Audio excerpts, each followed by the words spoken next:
வாசனைகளின் நாசமே எல்லா சாதனங்களுடைய பலனாகும். எல்லா சாதனங்களினுடைய பலன் என்ன? why we have to do Sadhana?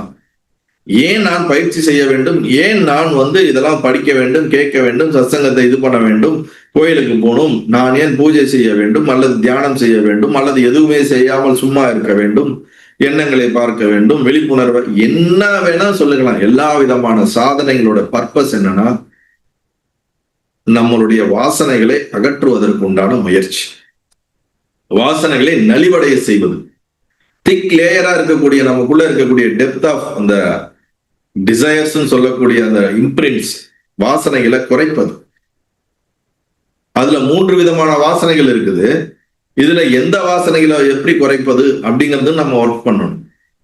எப்படிப்பட்ட சாதனைகள் எந்த காம வாசனையை குறைக்கும், எப்படிப்பட்ட சாதனைகள் கர்ம வாசனையை குறைக்கும், எப்படிப்பட்ட சாதனைகள் அபராத வாசனையை குறைக்கும், இந்த 3ம் குறைந்தால் என்ன நடக்கும்?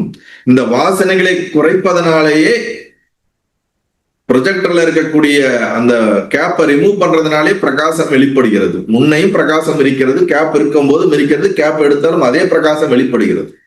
இந்த 3 வாசனைகளினால் மறைக்கப்பட்டிருக்கின்ற நமக்குள்ள இருக்கக்கூடிய சுயம் பிரகாசமான ஆத்மா இந்த வாசனைகளை அகற்றும் போது தானாக பிரகாசிக்கின்றது.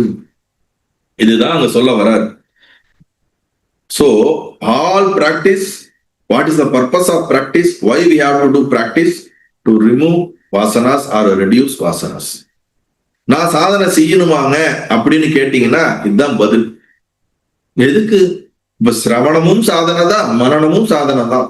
புரியுதுங்களா? வெறும் கை காலம் மடக்கி வச்சு தியானம் பண்றது மட்டும் சாதனை கிடையாது. எல்லாமே வாசனைகளை குறைப்பதற்கு நீங்கள் செய்யக்கூடிய எல்லா முயற்சியும் சாதனைகள் தான்.